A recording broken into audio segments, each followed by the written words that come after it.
Great to have you on today, Brandon. I know it's an early one over there in LA, so can't thank you enough for hopping on. But No just problem. just a brief intro on who you are for our guests. Brandon is the co-founder and CEO of ChargeFuse, which is a provider of portable chargers for rent to customers at select locations. So anywhere from massive stadiums to really small restaurants. And Brandon is originally from LA, and he went to USC for college.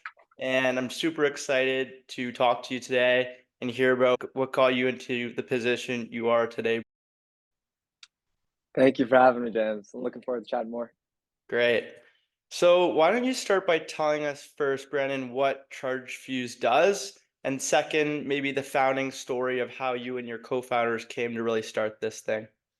Yeah, so ChargeFuse, it's actually under our parent company, Fuse Technology. Fuse Technology, the thesis of our business is we want to offer convenient products to users, and we want to build a platform for different hardware innovations. So, ChargeFuse is one.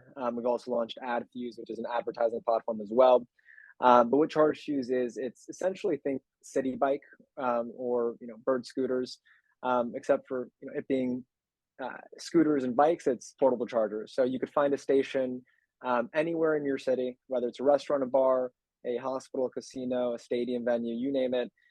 You could scan a QR code, rent a portable charger with all three charging functionality, rent it on the go, and drop it off at any station in the network. So you have an app, you can locate a station and basically charge on the go. I want to get into kind of what was going on in your head when you were around my age. So, it's your fourth year, you're at USC. What were you thinking? Did you want to start a corporate career, or were you thinking about this entrepreneurial journey right then and there? Tell me about that. Yeah, so it's funny. I haven't been asked that question in a long time, but I went to USC as you mentioned. I did my dual degrees in business and accounting, and I also stayed to actually get my master's in business taxation.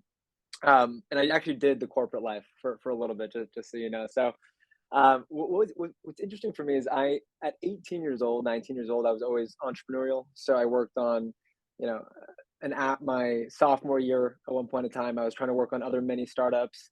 I had side hustles left and right. I studied business and accounting because business was generalized enough where I felt like it was something that could apply to any business, anything I do. And then accounting, and truthfully, accounting was probably the most impactful thing in my life because um, in order to really be a great businessman, if you have accounting principles down, you will actually be very, very successful. I believe that, vehemently. So for me, my junior and senior year, I actually had a job lined up at Deloitte already. And ironically, the reason why I even stayed to get my master's is because I wasn't ready to go down the corporate path yet. So I actually got a scholarship, partial scholarship. I ended up getting my master's, and then I worked at Deloitte. But the truth is I did it just because like I wanted to see the corporate life. I wanted to know what it was about because I didn't want to have any regrets. And I think entrepreneurs go down different paths. Some people drop out of college. Some people become an entrepreneur at the age of 40. It always varies. I don't think there's one story or one path that's right. But for me personally, I didn't want to, I was young enough where I was like, look, like I want this experience. I want to know what corporate life is about. I wanted the discipline. And, again, for me, it was essentially a year. And then I went on to again, work on other companies and start new ventures. But, that's kind of where I was at your age is I had a job lined up at a very young age. I took that job with the intention of not going down corporate path, but with the intention of having something under my belt, just to know what it was like, honestly. Sounds a lot like a lot of the students here at Queens, Yeah. trying to figure out what they want to do after university. A lot of them do, the consulting route, banking, accounting, Oh and yeah. yeah, and same thing with internships. You get to dip your toe into that and see what you like and don't like, which is cool. Yeah. But Brandon, I really want to get into your founding story here. So, um, tell us how you came to start this thing with you and your co-founders and kind of what really gave you the conviction to, leave your job at Deloitte and give ChargeFuse a go. Yeah. So prior to ChargeFuse, there's a couple of things I was involved in. I entered the world of blockchain very, very early on. I was literally in a Deloitte conference room, working with people in China and UK at one point in time, working on deals. But Left Deloitte. I went into a few industries, one again in blockchain and blockchain tech, and then the next in manufacturing. So obviously has nothing to do with technology at all. The founding of ChargeFuse. So it was actually, it's me and my co-founder, Ryan, who's actually one of my best friends as well, coincidentally. What happened was I was, essentially traveling the world for manufacturing. I was working with a bunch of equipment manufacturers. In 2018, bird scooters essentially blew up, right? Everybody was riding a bird. All these shared bike companies were popping up. So the concept of sharing economy was born, where people could rent, hardware products or rent products in general, and be mobile and on the go. So in 2018, I was working with equipment manufacturers on actually launching a different product in manufacturing, and I was working on a patented paper straw solution. And basically, with these equipment manufacturers, found that we could apply this sharing economy concept to different utilities. Back then, I was thinking to myself, scooters are great, e-bikes are great, but what really is has a high demand is obviously battery life and charging your phone, especially with this new generation, your generation coming up. So that's when this idea was really born, and essentially came back. My co-founder and partner, he has a background in corporate development, fundraising, and a lot of it comes from the real estate world as well. So he had a great skill set that really complemented mine. I had skills in infrastructure and building teams and growing companies in my previous job as well. So we came together, and that really is the start of what ChargeFuse is today. Oh, that's super inspiring. I want to dive a little deeper into the early days of ChargeFuse. So I really wanted to ask you this. How did you get your first kind of 100 partners? And I guess when I say partners, that's the people where you were able to install your kiosks and charging stations in. So was that maybe like a cold calling process, door to door? And then how did you like convince these partners to let you sit up there? Like there must have been some incentive for them, right? Yeah, so and it's funny because this is however many years ago, 4 years ago or so, right? Now we have obviously a full-fledged sales team, but back then it really was like us going door to door. I'm not even exaggerating. Obviously, cold calling was in the mix too, but we literally would go, station in hand, and pitch our product. That's literally how it started. We were the ones, installing the stations. We were the ones doing everything. And I say this like, for me personally too, like in our company, like I know every detail of the hardware of the product, everything, right? And we the mentality I always had was like it was important to do everything from A to Z, because even as a company scales, the concepts of the core of your business are always somewhat the same too. So understanding all these aspects at the most rudimentary level has really allowed us to scale this business because we've been there. But those first 100 locations, it really was again a grind door to door. But I think where we were successful is if you have a product that makes sense, right? It's really easy to sell. And I think that we were lucky enough to have a product that there was a need, right? Whether it's again a restaurant, a bar, or a stadium venue, people needed their phones charged.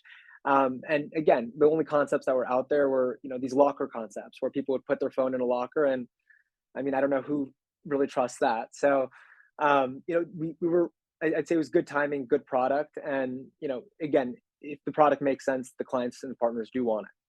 I also wanted to ask, how did you come to finance it in the early stages? Were you maybe bootstrapped, or I think I saw that you raised some seed funding? Early stages, it was bootstrapped, like Yeah. us going back and forth, building the prototype, getting everything so that we could actually like prove the concept, that prove the product and it works.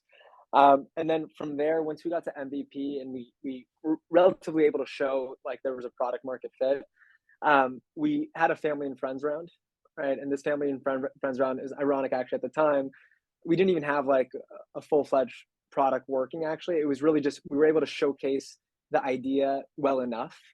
And I think once people saw the product and how it worked, and the fact that a battery ejected and it was like a wow moment or aha moment, it became easier. So and it all came down to like the first check too. So once you have someone believe in you and you're able to get the ball rolling, we were able to get additional funding to really, get a launch started. So bootstrapped at the very, very, very beginning. Like literally, like I have stories for days about like how we did everything, whether it was our logo design, like we literally were nickel and diming left and right to just get a product out there. So it was a fun process. I always love hearing about having that first person believe in you because obviously you were pitching to probably tons and tons of investors, like family members, whoever would provide you with the money, and to get that first yes must have been the best feeling in the world. Oh, it Um, was amazing, amazing. and I know there's just so many components to your business. You know, you have the SaaS application, the manufacturing of the chargers, and then the kiosks. So how did you find the right people to build all these different parts of the business?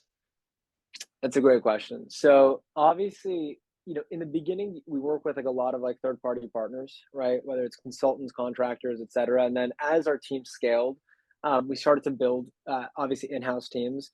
Like our team right now consists of some of the top engineers at Bird Scooters as an example, right? And what we did is because the landscape of sharing economy, again, renting products, whether it's a bike or a scooter concept, already existed. We were lucky enough to find like a talent pool that maybe wasn't like to like, but it's still related to those industries. So and then there's a lot that we learned at the same time too. This was it's a very different landscape, a different space, and we hired people that understood the landscape of city launches and how can you hyperscale growth and things like that. So we found people that maybe, again, wasn't like to like with this space, but they've done enough in other spaces where it made sense that they were going to be an added value to our team. And was your co-founder technical? Was he the one who ultimately built the SaaS application, or was that like an outsourced process? So my co-founder is primarily on the corporate development side Yeah, and the fundraising side. Um, at that time, I was spearheading product. I was overseeing everything. And then we obviously work with like dev shops at the beginning to like again yeah. build the MVP and get going. But at some point in time, there's levels to this. But if you're building something to scale, you need some top in-house engineers. So that's what we did once we actually built the traction. Gotcha. What would you say was the biggest challenge in getting this off the ground, or even just biggest challenge or hurdle you had to overcome in your entrepreneurial journey? I'd say the biggest challenge, honestly, is with hardware specifically, with this product specifically, jumped into it not understanding any of it, truthfully, right? I was an accounting background. I knew manufacturing. I knew how to, build things, but this was very new. And it falls in the world of like IoT, Internet of Things. Like that's the realm that we play in, which is a very developing industry. But I think there was a lot of growing pains that we went through, right? Especially, being a first timer 4 years ago, learning everything. And I think, you know, it was the best and worst thing because we saw everything at the very beginning, we were able to learn so much and get to the point where we are now. So I think it's like these experiences that again at the very beginning was tough because it's entering a new space where I didn't have an experience in or background in, but now you come to be an expert, which I consider myself like someone that you know has a very strong background now in hardware IoT. So it's interesting to see how the landscape for me has changed. I want to get an idea of how you're thinking about growing this in the future to something even bigger than it is today. Yeah, what does that kind of look like to you right now? So we have a few things in the pipeline that's exciting. I think more short to medium term. It's really focusing on expanding this product right even further. Right, we're talking about launching in Canada. We're talking about launching in or we are actually currently launching in Canada, Europe as well. So we have a lot of growth that we have to focus on for now on the ChargeFuse side, but we do have like a plan, and there's like a big picture of new product offerings that we want to bring to the table. So it's always stepping stones, right? I think we're obviously going to focus on expanding ChargeFuse, but there's more that we plan to add on top of it. I want to try and get a story from you here, Brandon. Do you have anything super memorable over this journey, or maybe do you remember the day that you started, that you set your mind, okay, I'm going to start this thing? Do you recall that day or that moment? Yeah, most memorable moment.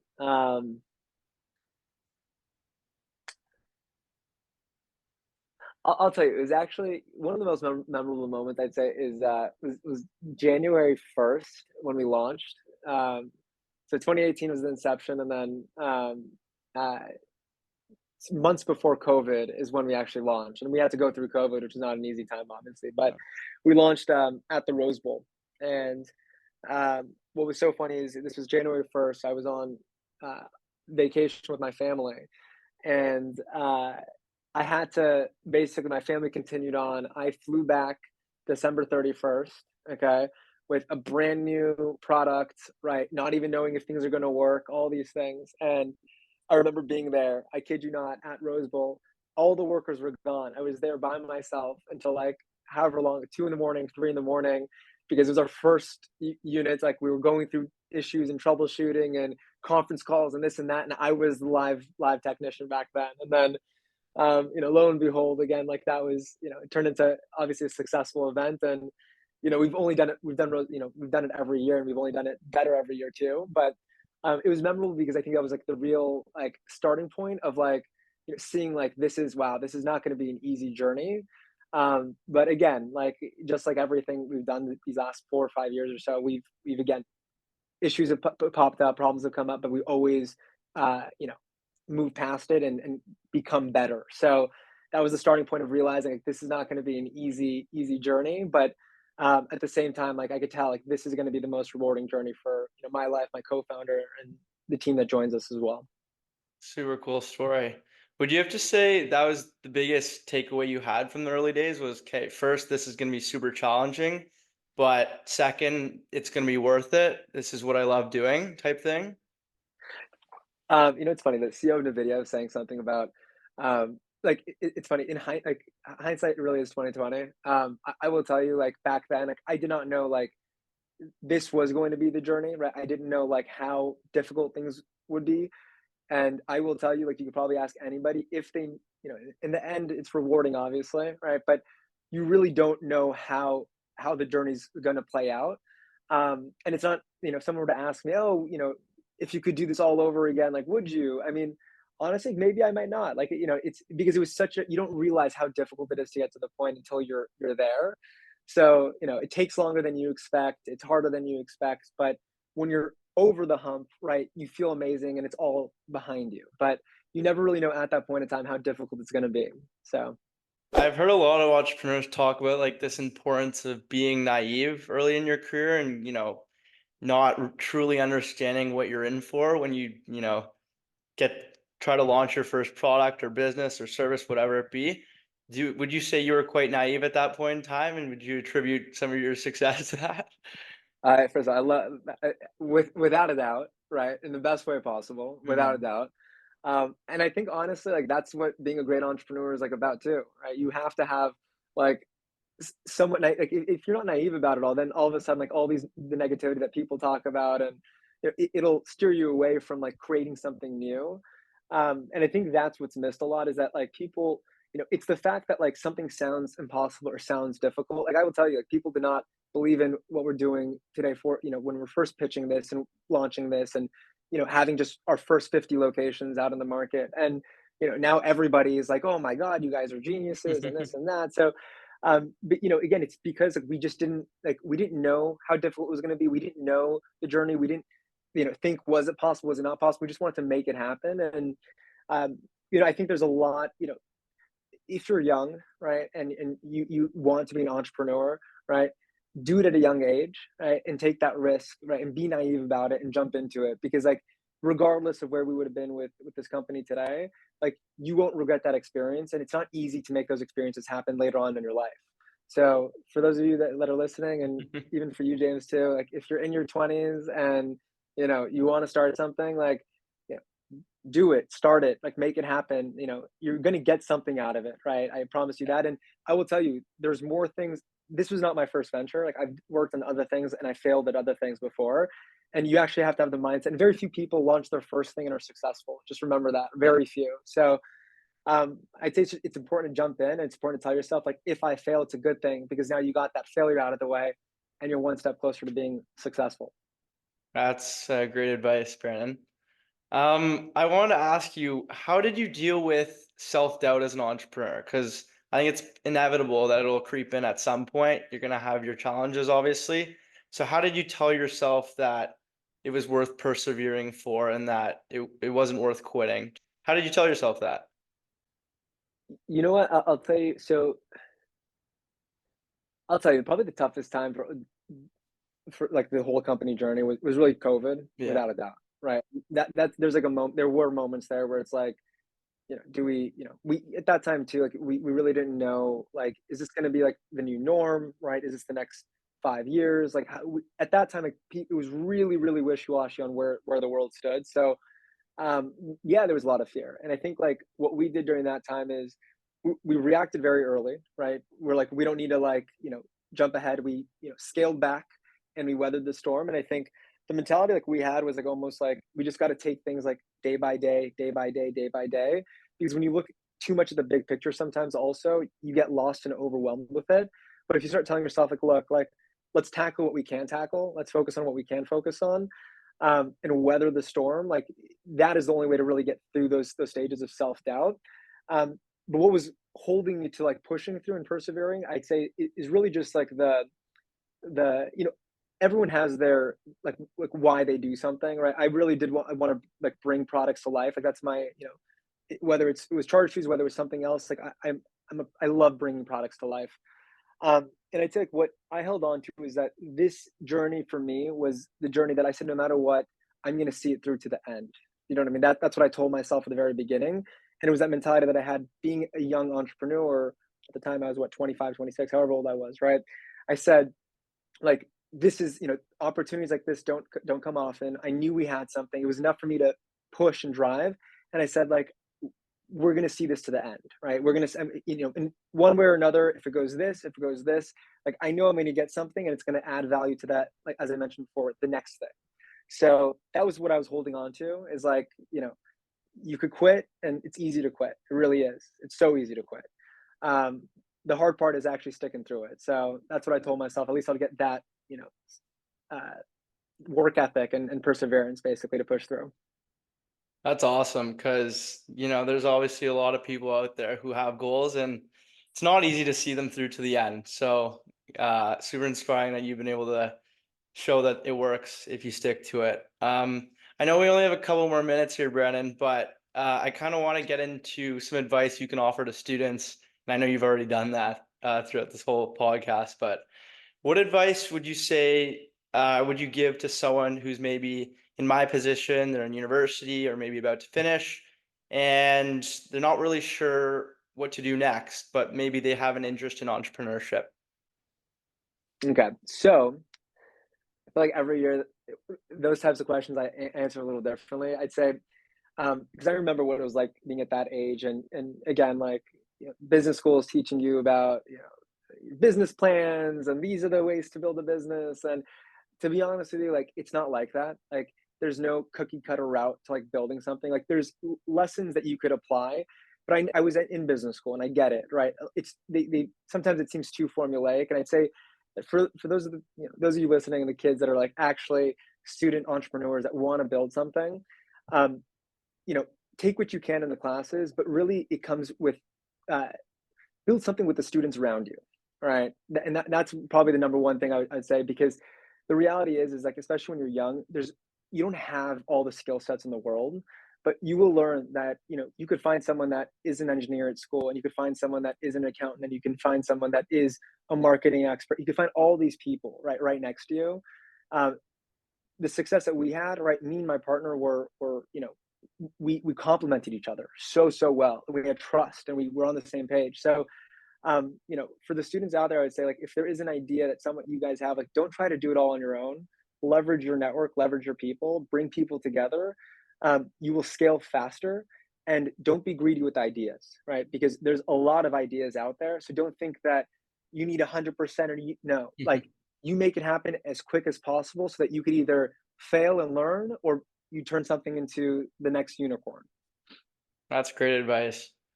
Well, Brandon, I know we're at time here, so I can't thank you enough for taking the time to share your story today. And I look forward to following your journey with ChargeFuse and its continued expansion. So thanks a lot to you. I appreciate it, James. All right, take it easy.